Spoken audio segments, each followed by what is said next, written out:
Hello students, हम लोग पढ़ रहे थे प्लेटो। जो पेपर फर्स्ट का फर्स्ट टॉपिक है उससे हमने कल शुरू कर दिया था और आज हम उसी को कंटिन्यू करते हुए उसका सिद्धांत जो है, पहला सिद्धांत न्याय सिद्धांत जो प्लेटो द्वारा प्रतिपादित किया हुआ है उसे पढ़ने जा रहे हैं। कल हमने ये पढ़ लिया था कि प्लेटो का जो न्याय सिद्धांत है उसने बाद में प्रतिपादित किया। उसने पहले जो प्रचलित सिद्धांत थे न्याय के, परंपरागत सिद्धांत, कार्यकारण सिद्धांत, क्रांतिकारी सिद्धांत, उन सिद्धांतों को, जो 3 सिद्धांत प्रचलित थे, पहले उनका वर्णन किया और उसके बाद में अपना न्याय का सिद्धांत प्रतिपादित किया। तो उसका न्याय का सिद्धांत क्या था उसे हम पढ़ेंगे। तो प्लेटो ने न्याय सिद्धांत में ये बताया कि न्याय जो है वो कोई बाहरी वस्तु नहीं है, कोई वैधानिक चीज नहीं है। वो क्या है? वो एक आंतरिक चीज है जिसका संबंध व्यक्ति की आत्मा से संबंधित है। और ये आत्मा से संबंधित होने के कारण, इसका जो संबंध है आत्मा से संबंधित होने के कारण, इसके 2 रूप है। पहला रूप है व्यक्तिगत और दूसरा है सामाजिक। तो प्लेटो ने समझाया कि जो न्याय है वो वृहत रूप में उसने लिया, उसका संबंध नैतिकता से था और नैतिकता के साथ उसने समझाया कि ये आत्मा से संबंधित है और इसमें 2 विशिष्ट भागों में बांटा जा सकता है, व्यक्तिगत और सामाजिक। और उसके बाद उसने बताया कि ये जो मानवीय गुण है, व्यक्तिगत और सामाजिक, कि व्यक्ति जब भी कोई बात सोचता है तो सबसे पहले वो अपने बारे में सोचता है कि व्यक्तिगत इससे क्या फायदा होगा और क्या नुकसान होगा। उसके बाद उसको सामाजिक जीवन की थोड़ी सी चिंता होती है कि इससे समाज पे क्या प्रभाव पड़ेगा, परिवार पे क्या प्रभाव पड़ेगा। तो वो 2 अलग अलग भागों में इस बात को सोचता है। तो उसी मानवीय गुण यानी मानवीय आत्मा के प्लेटो ने 3 प्रमुख गुण बताए कि आत्मा के, प्रत्येक आत्मा के 3 प्रमुख गुण हैं प्लेटो के अनुसार, और वो है इंद्रिय तृष्णा, शौर्य और बुद्धि। नंबर 1 इंद्रिय तृष्णा, नंबर 2 शौर्य और नंबर 3 बुद्धि। तो प्लेटो के अनुसार इन तीनों गुणों से क्या होता है? न्याय सिद्धांत बलिष्ठ होता है। और जिस राज्य में हम निवास करते हैं उस राज्य में भी इसी गुणों से संबंधित 4 विशिष्ट गुण होते हैं, और वो है बुद्धिमता, साहस, संयम और न्याय। कि ये राज्य के गुण हैं 4: बुद्धिमता, साहस, संयम और न्याय।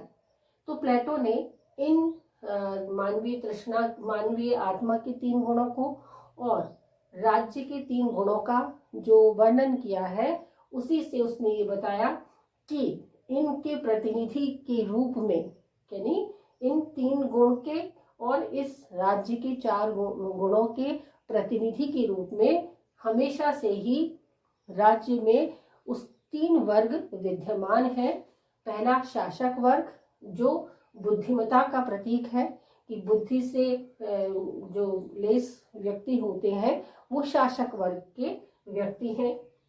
नंबर 2 जो सैनिक वर्ग, जो साहस का प्रतीक है, साहस यानी शौर्य का प्रतीक सैनिक वर्ग कहलाता है। और तीसरा है संयम, यानी उत्पादक वर्ग का प्रतीक क्या है? संयम है। तो इन तीनों वर्गों में, शासक वर्ग, सैनिक वर्ग और उत्पादक वर्ग में, 3 वर्ग में प्लेटो ने व्यक्तियों को बांटा है। तो इसके इस न्याय सिद्धांत को समझने के लिए उसने अपने कौन कौन से शब्द दिए हैं किस रूप में, उसे अब हम पढ़ते हैं। कि प्लेटो का मानना है कि न्याय मानव आत्मा की उचित अवस्था और मानवीय स्वभाव प्राकृतिक अवस्था का एक भाग है। क्या है? मानव आत्मा की उचित अवस्था और मानवीय स्वभाव की प्राकृतिक अवस्था का ही एक भाग है। प्लेटो के न्याय के 2 भाग हैं, नंबर 1 व्यक्तिगत और नंबर 2 सामाजिक।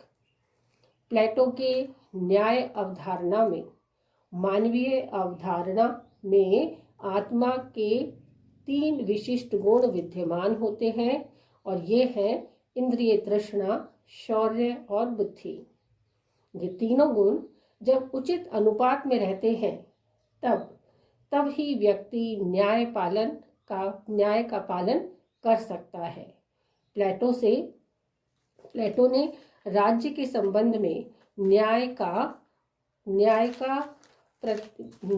न्याय की परिभाषा इस प्रकार दी है कि जिस प्रकार हम छोटे अक्षरों की तुलना में बड़े अक्षरों को आसानी से पढ़ा जा सकता है, उसी प्रकार व्यक्ति के जीवन की अपेक्षा राज्य के न्याय को स्पष्ट रूप से लक्षित किया जा सकता है।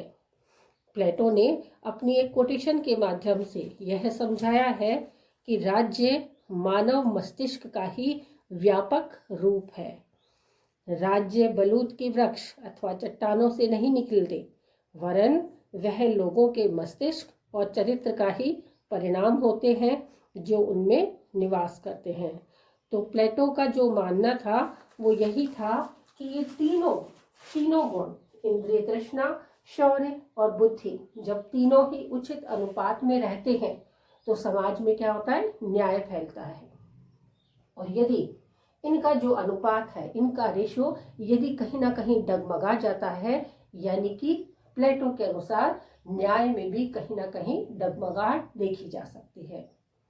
इसी के अनुरूप मानिए ये तो मानव के गुण हुए, लेकिन राज्य के उसने 4 गुण बताए, बुद्धिमता, साहस, संयम और न्याय।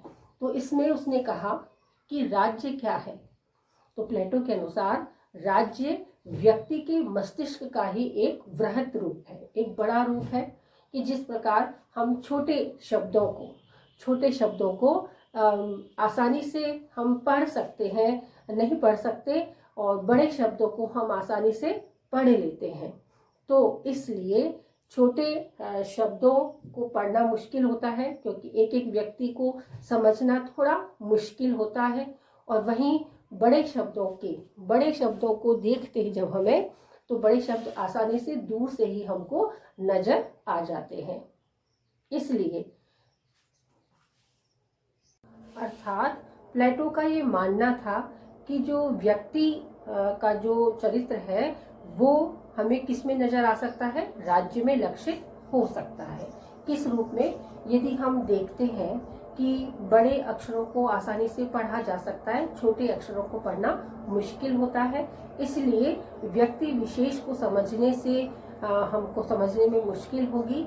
यदि हम राज्य को अच्छे से समझ लेते हैं तो वहाँ न्याय की परिकल्पना को हम आसानी से समझ सकते हैं, क्योंकि प्लेटो ने अपनी कोटेशन में ये लिखा है साफ साफ कि जो राज्य है वो किसी चट्टान से या किसी बबूल के वृक्ष से निकल कर नहीं आया, बल्कि राज्य कहाँ से निकला है, मनुष्य के मस्तिष्क से ही निकला है, और मनुष्य के दिमाग से जो निकला है, और उसी का जो स्वरूप है उसे हम न्याय के रूप में राज्य में देखते हैं। बिल्कुल ठीक सोचा प्लेटो ने उस समय कि जो भी व्यवस्थाएं राज्य करता है तो उसे मालूम है जो शक्तिशाली व्यक्ति होता है वो हर तरह से अपने हर लक्ष्य को पूर्ण करने में समर्थ होता है, लेकिन जो सामान्य व्यक्ति है, जो आम व्यक्ति है, वो व्यक्ति शक्तिशाली व्यक्ति की कहीं ना कहीं दबाव में आकर कुछ गलत निर्णय भी ले सकता है, या उस पर अत्याचार हो सकता है, या वो अत्याचार का शिकार हो सकता है, शोषण का शिकार हो सकता है। इसीलिए प्लेटो ने न्याय सिद्धांत की रचना की थी, जिसमें उसने बुद्धि, साहस और संयम के 3 जो वर्ग थे, जो प्रतिनिधि के रूप में राज्य में निवास करते हैं, शासक वर्ग, सैनिक वर्ग और उत्पादक वर्ग के रूप में रहते हैं, उसने इस चीज को बहुत विस्तार से समझाया था। प्लेटो के अनुसार मानव जीवन के इन गुणों के अनुकूल ही प्लेटो राज्य में भी चार गुण जो उसमें है, बुद्धिमता, साहस और संयम तथा न्याय, इन तीनों गुणों के प्रतिनिधि जो शासक वर्ग, सैनिक वर्ग और उत्पादक वर्ग के रूप में रहते हैं, और जब शासक निस्वार्थ होकर इन तीनों वर्गों के हितों के लिए कार्य करता है, पूरी निष्ठा से उस कार्य को निभाता है, तभी न्याय सर्वथा के लिए बना रहता है। यह अपने निश्चित स्थान में अपने कर्तव्यों का पालन करना और दूसरे के कार्यों में हस्तक्षेप न करना ही न्याय है। इसका निवास स्थान निश्चित कर्तव्यों को पूरा करने वाले प्रत्येक नागरिक के मन में रहता है। सेबाइन ने प्लेटो का समर्थन करते हुए कहा है कि न्याय समाज का एकता सूत्र है। यह उन व्यक्तियों के परस्पर तालमेल का नाम है जिनमें से प्रत्येक दिन अपनी प्रकृति अपनी शिक्षा दीक्षा के अनुसार प्रत्येक अपने कर्तव्यों को चुन लेता है और उसका पालन करता है। यह व्यक्ति धर्म भी है, वह सामाजिक धर्म भी है, क्योंकि इसके द्वारा राज्य तथा उसके घटकों के परम कल्याण की प्राप्ति होती है।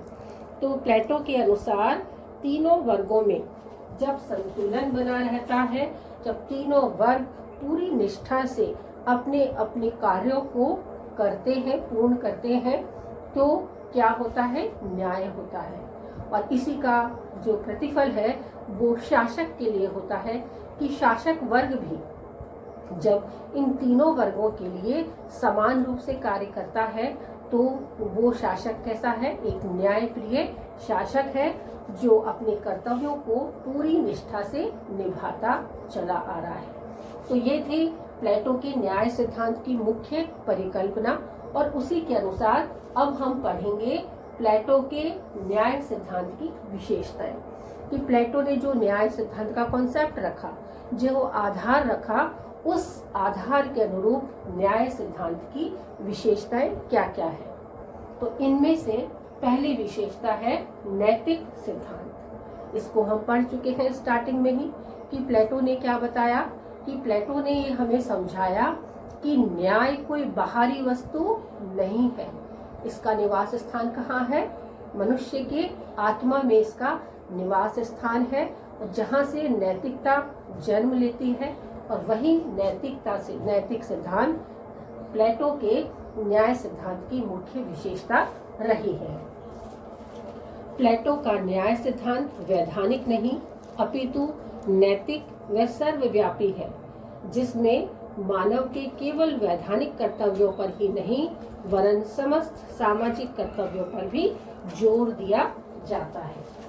जो वैधानिक कर्तव्य है, जो समाज के द्वारा हमें वर्तमान में भी दिए गए हैं नीति वो मौलिक अधिकार और मूल कर्तव्यों के रूप में, तो सिर्फ हमारा कर्तव्य अपना नैतिक जीवन सुधारना ही नहीं है, बल्कि हमारा मूल कर्तव्य समाज के प्रति उतना ही डेडिकेशन से कार्य करना है जो राज्य हमारे लिए करता है। तो हमें भी राज्य के लिए उस नैतिक सिद्धांत को अपनाना ही होगा।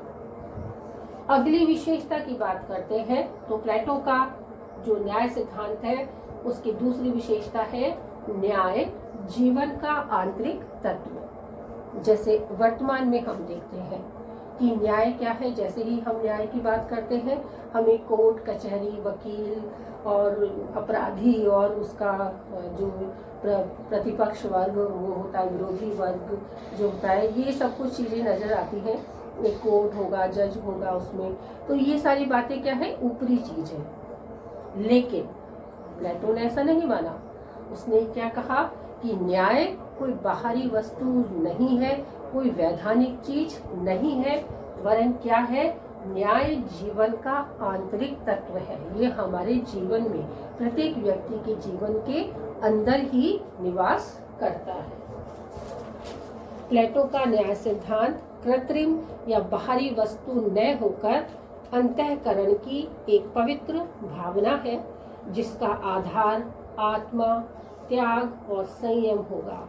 जिसका आधार आत्म त्याग और संयम है। कि न्याय आंतरिक वस्तु है, कृत्रिम वस्तु नहीं है, और इसीलिए इसका जो भावना है वो कैसी है? इस भावना का आधार कैसा है? कृत्रिम नहीं है। भावना का आधार कैसा है? आत्म त्याग और संयम से ही हम इस आंतरिक तत्व को उसकी पूर्णता दे सकते हैं। न्याय सिद्धांत की तीसरी विशेषता है संतुलनकारी धारणा। संतुलन का अर्थ क्या होता है कि जैसे एक तराजू होता है, तराजू के दो पलड़े होते हैं, दोनों पलड़ों में यदि संतुलन होता है तो क्या होता है, न्याय होता है। कि जैसा हम साधारण भाषा में जानते हैं कि 1 किलो चीनी बराबर 1000 ग्राम, तो 1000 ग्राम दूसरे पलड़े में होंगे तो 1 किलो चीनी से वो संतुलित होगी। तो प्लेटो ने भी इसी प्रकार न्याय को एक संतुलनकारी धारणा माना। प्लेटो के न्याय सिद्धांत के अनुसार समाज को एक प्रकार की संतुलित व्यवस्था को अपनाना चाहिए जिससे समाज का विशिष्ट ध्यान रखा जा सके और जो समाज की व्यवस्थाओं को सदैव बनाए रखने का प्रयास करे। तो समाज में जो 3 वर्ग हैं, राज्य में जो 3 वर्ग हैं, शासक वर्ग, सैनिक वर्ग और उत्पादक वर्ग, इन तीनों ही वर्गों में यदि संतुलन बना रहा, अब तराजू के 2 नहीं 3 पलड़े हैं और तीनों पलड़ों में संतुलन होना आवश्यक है, ऐसा प्लेटो मानता है कि यदि इन तीनों वर्गों में संतुलन बना हुआ है तो उस राज्य में न्याय उपस्थित है और ये समाज की रक्षा करता है और समाज के बेहतर भविष्य के लिए संतुलन का धारणा को अपनाना एक बेहतर उपाय होगा। प्लेटो के न्याय सिद्धांत की अगली विशेषता है श्रम विभाजन सिद्धांत पर आधारित। जैसा हमने देखा कि बुद्धि, जिनके पास बुद्धि की अधिकता है, कि 3 गुण जो उसने बताए, इंद्रिय, तृष्णा, शौर्य और बुद्धि, उसमें जिस व्यक्ति में बुद्धि की अधिकता है वो क्या होगा, शासक वर्ग होगा। जिस व्यक्ति में शौर्य या साहस अधिक है वो कौन होगा, वो शासक नहीं होगा, वो सैनिक होगा। और जिस वर्ग में संयम या धैर्य ज्यादा है वो क्या है, उत्पादक वर्ग का स्वामी होगा। तो इन तीनों ही वर्गों की उपस्थिति क्या डिवाइड कर देती है, प्लेटो के अनुसार श्रम विभाजन कर देती है कि यदि ये श्रम विभाजन आज भी होता तो शायद विश्व में इतनी बेरोजगारी जो देखी जा रही है वो ना होती। तो ऐसा प्लेटो का मानना है कि श्रम विभाजन सिद्धांत पर ही आधारित होता है न्याय। प्लेटो का न्याय सिद्धांत श्रम विभाजन के सिद्धांत पर आधारित है जिसमें प्रत्येक व्यक्ति अपनी प्रकृति के अनुसार पूरे मनोयोग से कार्य करेगा और दूसरों के कार्यों में हस्तक्षेप नहीं करेगा। तो प्रत्येक व्यक्ति यदि कार्यों को पूरी क्षमता से, पूरे मनोयोग से पूर्ण करता है और किसी दूसरे व्यक्ति के कार्यों में हस्तक्षेप नहीं करता है तो वो प्लेटो की नज़र में न्याय होगा। तो इस प्रकार से हमने जो प्लेटो का न्याय सिद्धांत पढ़ा, थोड़ा सा पुराना है, 428 ईस्वी में, 428 ईस्वी का ये सिद्धांत है। तो उस समय की अवधारणा वर्तमान अवधारणा से काफ़ी दूर है, ये हम सब जानते हैं। लेकिन फिर भी प्लेटो का जो न्याय सिद्धांत है, जिसे प्रथम दार्शनिक कहा जाता है, प्रथम राजनीतिक दार्शनिक कहा जाता है, उसने इतनी जो बातें सोची उस समय में, उसने अपनी बुद्धि की प्रखरता का पूर्ण परिचय दिया और उस परिचय से जो ज्ञान हम लोगों तक पहुंचाया वो काबिले तारीफ है कि प्लेटो का जो न्याय सिद्धांत था वो कहीं ना कहीं वर्तमान से बहुत ही करीब है और इसी को हम कल फिर कंटिन्यू करेंगे।